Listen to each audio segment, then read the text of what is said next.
جدید دنیا کے ساتھ ہم آہنگ نہیں تھے۔ جب وہاں ریسرچ کی گئی ان کی زندگی گزارنے کا طریقہ کیا ہے تو معلوم ہوا کہ دونوں قبیلے یقین کرتے تھے کہ ایک خدا ہے، وہ اکیلا ہی عبادت کے لائق ہے، وہ رکوع اور سجدے کرتے تھے۔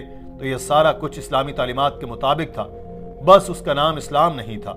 حضرت محمد صلی اللہ علیہ وسلم نے فرمایا کہ ہر بچہ دین فطرت پر پیدا ہوتا ہے، وہ مسلمان ہوتا ہے، اور مسلمان ہونے کا مطلب یہ ہے کہ اپنی منشا کو اللہ کی مرضی پر چھوڑ دینا۔ بعد میں جب وہ بڑا ہوتا ہے تو وہ والدین، اساتذہ، رشتہ داروں سے متاثر ہو کر راستے سے بھٹک سکتا ہے۔ جب کوئی شخص اسلام قبول کرتا ہے تو اس کے لیے لفظ اسلام قبول کرنا ٹھیک نہیں، بلکہ کہنا چاہیے کہ وہ اسلام کی طرف واپس آ گیا، کیونکہ کچھ وجوہات کی بنا پر بھٹک گیا تھا۔ ڈاکٹر صاحب نے مثال دیتے ہوئے کہا کہ ہندو، عیسائی اور مسلمان 3 بچوں کو جب وہ پیدا ہوں تو ان کو اکیلے اکیلے بڑا کریں، جہاں بیرونی دنیا کی کوئی رسائی نہ ہو۔ تو جب آپ ان کو دیکھیں گے تو ان کی زندگی گزارنے کا طریقہ اسلام کے مطابق ہی ہوگا۔ صرف دوسروں کی صحبت سے ہی بچے یا بڑے سیدھے راستے سے بھٹک جاتے ہیں، اور یہ سائنسی طور پر بھی ثابت شدہ ہے۔ Every child, if you take 3 children, one born to a Christian, one born to a Jew, one born to a Hindu, isolate these 3 children completely from any external influence. And when they grow up and you try and find out what is their way of life, it will be nothing but Islam. Only after external influence, they start deviating and worshipping wrong things and having wrong ideas. This is scientifically proven. Furthermore, sister, where your second question is concerned, that what if someone doesn't know Islam and thinks that Jesus Christ did miracles? Doctor Zakir Naik نے اس خاتون کو دوسرے سوال سے متعلق بتایا کہ مجھے بھی یقین ہے کہ حضرت عیسیٰ نے معجزات دکھائے تھے، مگر بہن معجزات ٹیسٹ نہیں ہیں کہ کون بڑا ہے کون نہیں۔ بائبل میں لکھا ہے کہ جیزس نے کہا کہ بہت سے جھوٹے کرائسٹ اور جھوٹے پیغمبر آئیں گے جو معجزات دکھائیں گے اور دھوکہ دیں گے۔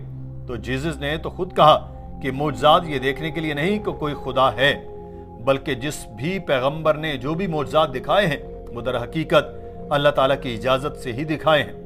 اللہ تعالیٰ نہ چاہتا تو کوئی معجزہ نہ ہوتا۔ حضرت موسیٰ نے سمندر میں اپنا عصا پھینکا تھا اور اس کے 2 ٹکڑے ہو گئے تھے، یہ بھی اللہ تعالیٰ نے ہی کیا۔ ایسا ہی حضرت محمد صلی اللہ علیہ وسلم سے متعلق ہے، آپ صلی اللہ علیہ وسلم نے چاند کے 2 ٹکڑے کر کے دکھائے، وہ اللہ تعالیٰ کی اجازت سے ہی تھے۔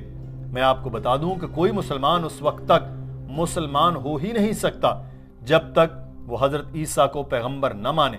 ہم یقین رکھتے ہیں کہ وہ اللہ کے برگزیدہ پیغمبر تھے، وہ مسیحا تھے، وہ بغیر والد کے پیدا ہوئے، انہوں نے مردوں میں جان ڈالی، بیماروں کو شفا دی، مگر اللہ کے حکم سے۔ مسلمان اور عیسائی یہاں تک تو ایک ہی پیج پر ہیں، مگر فرق یہ ہے کہ حضرت عیسیٰ کو مسلمان خدا نہیں مانتے، کیونکہ ایسا بائبل میں بھی نہیں لکھا۔ پوری بائبل میں جیسس نے خود نہیں کہا کہ میں خدا ہوں اور میری عبادت کرو۔ مجھے کوئی ایسی آیت دکھا دیں تو میں عیسائی بن جاؤں گا۔ اس بات پر پورا ہال تالیوں سے گونج اٹھا۔ ناظرین، ڈاکٹر ذاکر نائک نے کہا کہ اگر آپ بائبل کو پڑھیں تو اس میں لکھا ہے کہ میرا باپ مجھ سے بڑا ہے، میں شیطان کو بھگاتا ہوں فادر کے حکم سے، میں جو بھی کرتا ہوں خدا کے حکم سے کرتا ہوں۔ جو بھی اپنی مرضی کو اللہ پر چھوڑ دیتا ہے وہ مسلمان ہے، اور جیزس بھی مسلمان تھے۔ انہوں نے کبھی نہیں کہا کہ وہ خدا تھے۔ انہوں نے کہا کہ جو الفاظ تم مجھ سے سنتے ہو وہ میرے نہیں، فادر کے ہیں جنہوں نے مجھے بھیجا۔ گوسپل آف میتھیو میں لکھا ہے کہ ایک شخص نے پوچھا میں کیا کروں ابدی زندگی پالوں؟ تو جیزس نے جواب دیا ایک خدا پر یقین رکھو، اس کی مانو، جس سے منع کیا وہ عمل نہ کرو، جنت میں چلے جاؤ گے اور ابدی زندگی پاؤ گے۔ جیزس نے کبھی نہیں کہا کہ مجھ پر یقین رکھو میں خدا ہوں، انہوں نے کبھی نہیں کہا کہ مجھے خدا سمجھو تو جنت میں جاؤ گے۔ ڈاکٹر صاحب نے بتایا کہ بائبل میں لکھا ہے کہ انسانوں میں سے ہی ایک انسان کو چن کر اس کے ذریعے معجزات دکھائے گئے جو خدا نے خود کیے اور تمہیں دکھائے۔ تو جو بھی معجزات جتنے بھی پیغمبروں نے دکھائے وہ سارے کے سارے اللہ کے حکم سے اور اس کی نشانیاں ظاہر کرنے کے لیے ہی تو تھے۔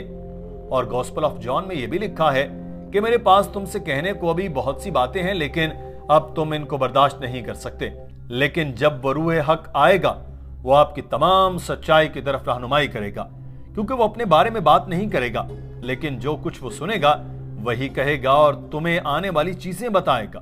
تو یہ پیش گوئی صرف اور صرف حضرت محمد صلی اللہ علیہ وسلم کے بارے میں تھی اور کسی کے بارے میں نہیں۔ ڈاکٹر صاحب نے اس خاتون سے کہا کہ بہن اگر آپ سچی عیسائی ہیں تو آپ کو جیزس کی باتوں پر عمل کرنا چاہیے۔ ڈاکٹر صاحب کے یہ کہتے ہی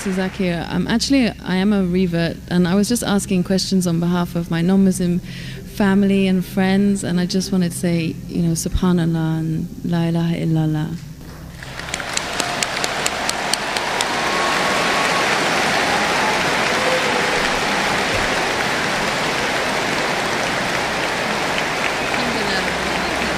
That's why I said you have to say what you have to say.